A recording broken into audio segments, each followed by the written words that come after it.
Olá, tudo bem? Então, novamente estamos aqui dando prosseguimento ao nosso conteúdo do segundo trimestre. Agora vamos falar então sobre o realismo no Brasil. Temos aqui ao fundo, né, a imagem dos olhos, que é importante na história do Machado de Assis, né, o Dom Casmurro, que fala muito dos olhos da Capitu. Então, essa é uma imagem que ilustra esses olhos da Capitu. Então, relembrando só, para não esquecermos, né, as questões importantes no contexto. Então, a Revolução Francesa e, entre aspas, né, o fracasso, que viram que a liberdade, a igualdade e a fraternidade não estavam funcionando como esperado, né? O fortalecimento da burguesia, cada vez mais forte, tanto por causa da industrialização, porque agora, graças à industrialização e que veio depois da Revolução Industrial, né? Graças a essa industrialização, a burguesia estava ficando cada vez mais rica e isso ia causando uma desigualdade social muito grande. E isso é um dos motivos para muitas revoltas que a gente teve nesse período e também que são ilustradas em muitas obras, né? Não podemos esquecer que nós tivemos a extinção do tráfico negreiro e, no decorrer desse século XIX, a gente foi tendo a abolição da escravatura em diversos países, né? Cada país foi numa determinada data. Aqui no Brasil, temos ali, né, 1888, a abolição da escravatura no Brasil. Lembrando que a extinção já havia acontecido antes. Aqui no Brasil, nós tivemos também a proclamação da República, né? E a substituição dos escravos pelo trabalhador livre imigrante. Então foi assim que aqui no Brasil começaram a chegar diversos imigrantes, né, de diferentes países. Não podemos esquecer que todas essas teorias que influenciaram os escritores na Europa também influenciaram aqui no Brasil. Então temos a teoria evolucionista do Darwin, né, a Revolução Pasteur, que trouxe a inovação das vacinas para diversos males que assolavam a sociedade. O positivismo, né, decorrente do cientificismo, que acreditava que tudo deveria ser explicado pela ciência, né? O determinismo, que dizia que o momento, a raça e o meio definiam o ser humano, ou seja, o ser humano não tinha livre-arbítrio. As teorias de Karl Marx e Friedrich Engels, né, com o seu manifesto comunista, e também as teorias comunistas do Karl Marx, né?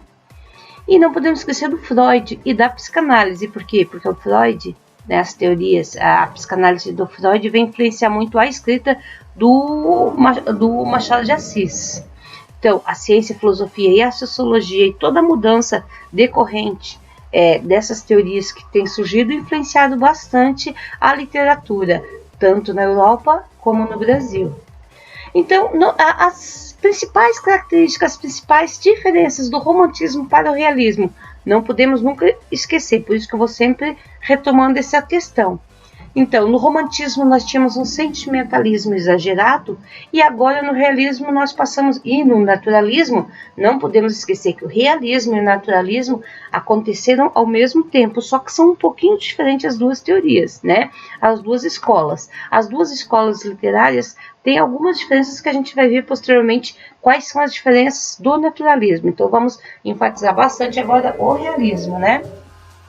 Então, a observação impessoal, ela se opõe ao sentimentalismo exagerado, enquanto nós tínhamos no romantismo aquele olhar no passado, né, tentando retratar, tentando criar uma identidade através do nosso passado, agora a gente vai ter os olhos, agora no realismo a gente passa a ter os olhos mais voltados ao presente, ao aqui e agora, né?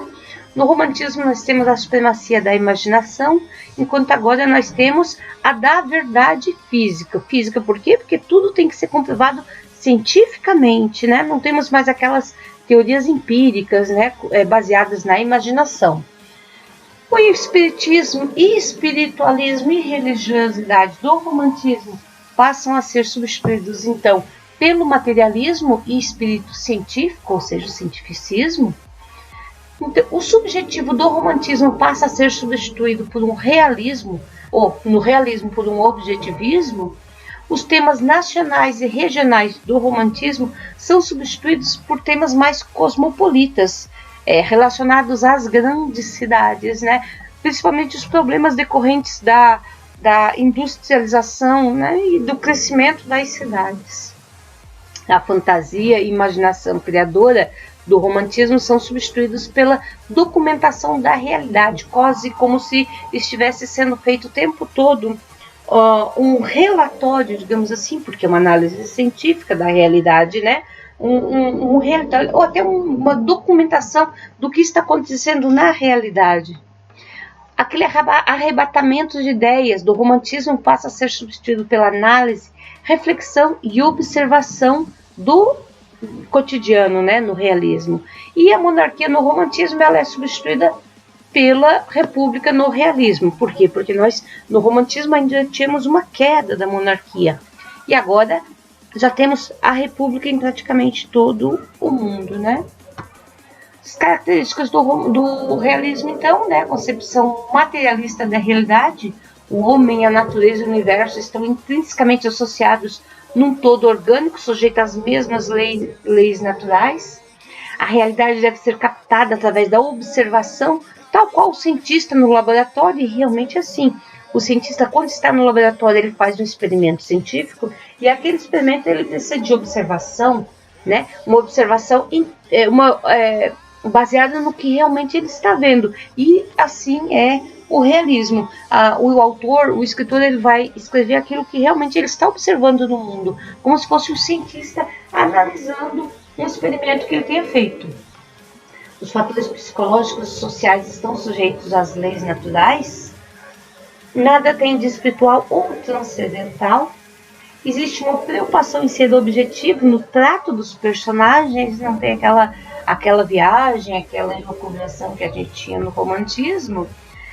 A gente passa a ter mais análises psicológicas dos personagens.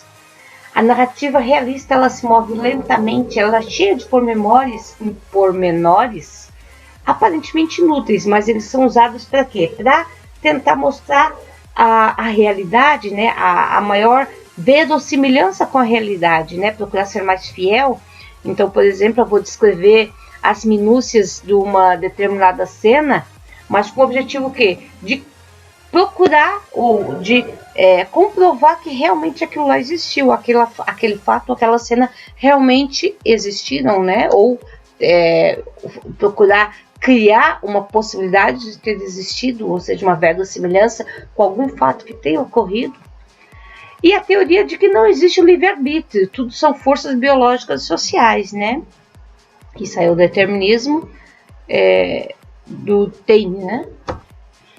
E na prosa nós temos uma impassibilidade, indiferença e até mesmo uma falta de sensibilidade, um olhar mais real, mais objetivo, né? Contenção da emoção, também esse objetivo faz com que a emoção fique mais contida na caracterização da prosa, na prosa em geral, né?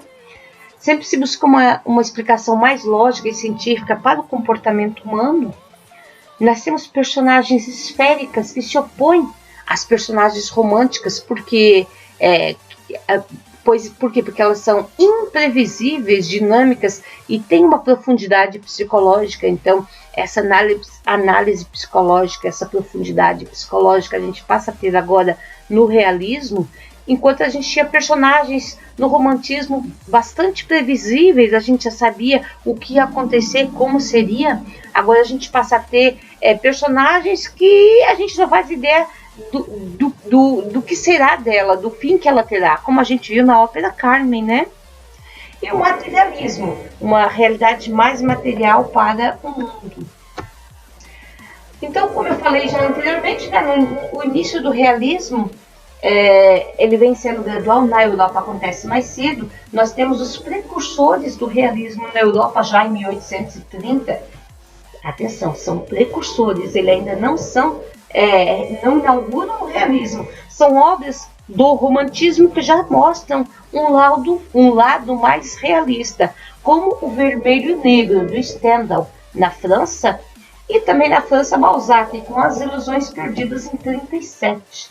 Então, Stendhal, na obra Vermelho e Negro, é uma obra que representa as ambições da época e as contradições da emergente sociedade de classe, ou seja, a burguesia, né? Destacando sobretudo a análise psicológica das personagens e o estilo direto e objetivo da narração.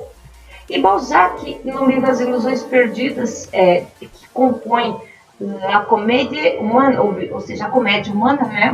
Não sei muito italiano, também traz uma ideia mais realista da humanidade, em sua prosa, né? Então, só para ter uma ideia, no livro Vermelho e Negro, que foi lançado em 1830, Stendhal começa sua começa o livro com a seguinte epígrafe, né? A verdade, a áspera verdade. E logo no primeiro capítulo ele faz toda uma descrição da cidade, dando a entender que ele passa a falar da beleza da cidade, passa a falar de uma maneira mais romântica da cidade, partindo para o idealismo, mas não, né? Lá no final ele descreve toda a cidade, lá no final ele bota, né? Está circulado ali, né?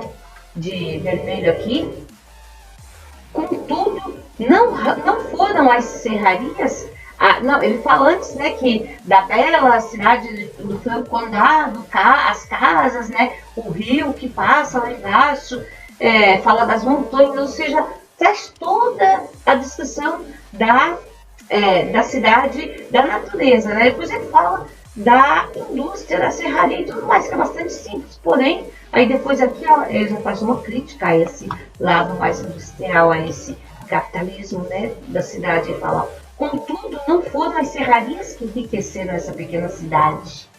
É a fábrica de tecidos pintados, ditos de Mulhouse, que se deve à abastança geral que, desde a queda de Napoleão, fez reconstruir as fachadas de quase todas as casas de Barreiras. Então, ele já faz uma crítica a essas fábricas, né? A esse pós-revolução industrial.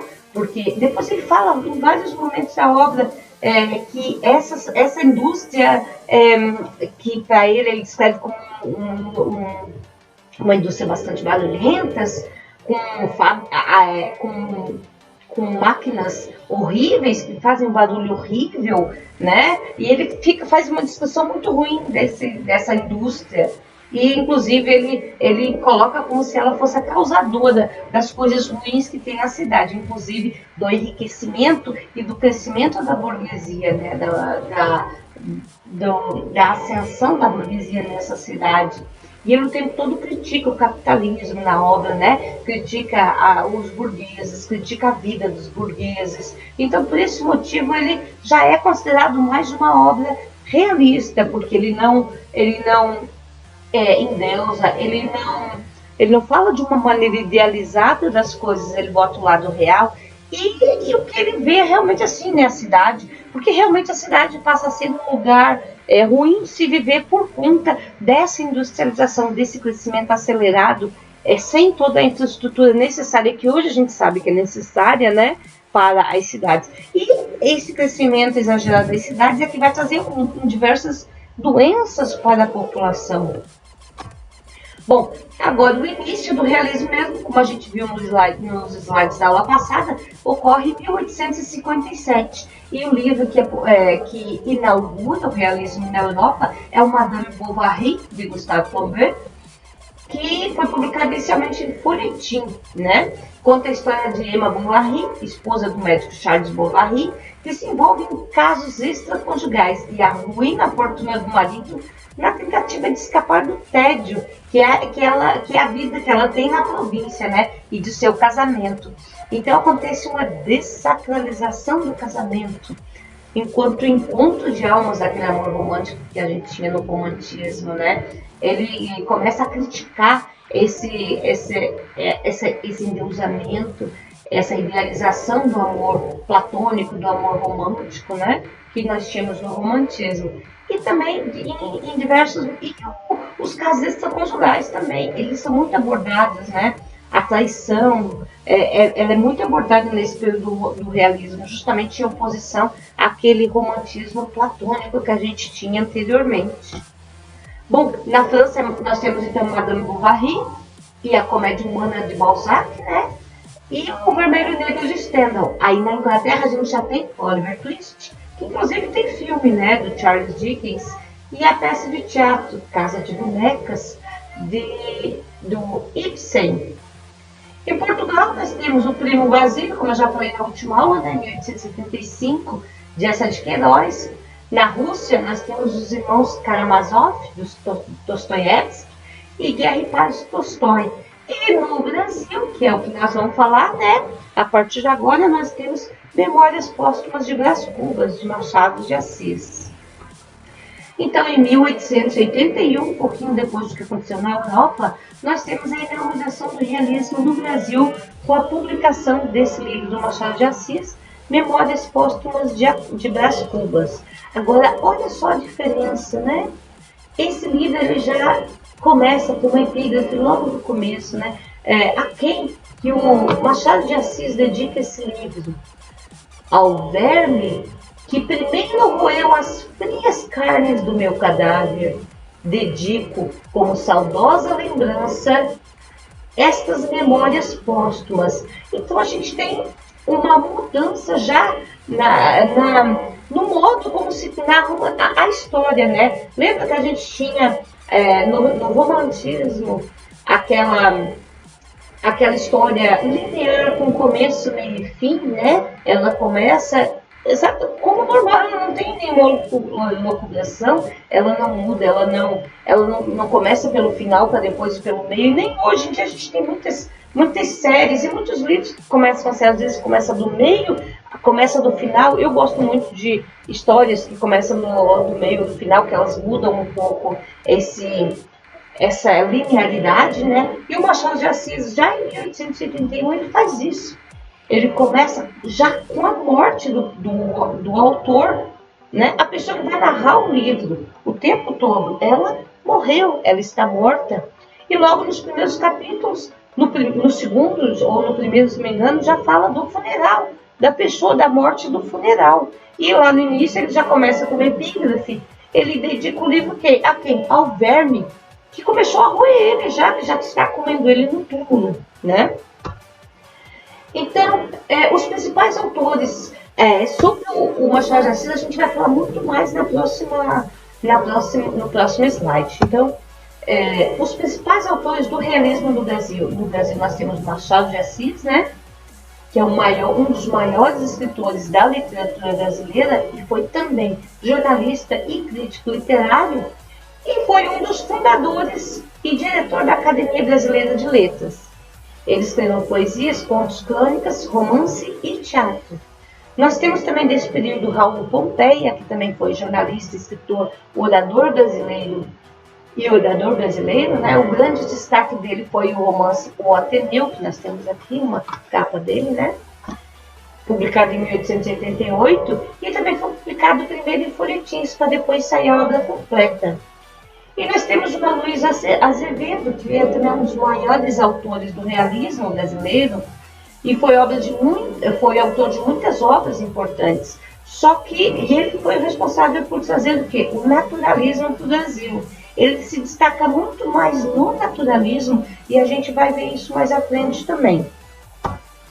E nós temos Arthur de Azevedo, que é primo do Aloysio de Azevedo, e também é um dos maiores autores do realismo no Brasil.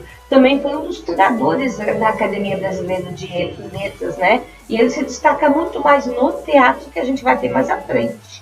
E lembra que eu falei da mulher na literatura?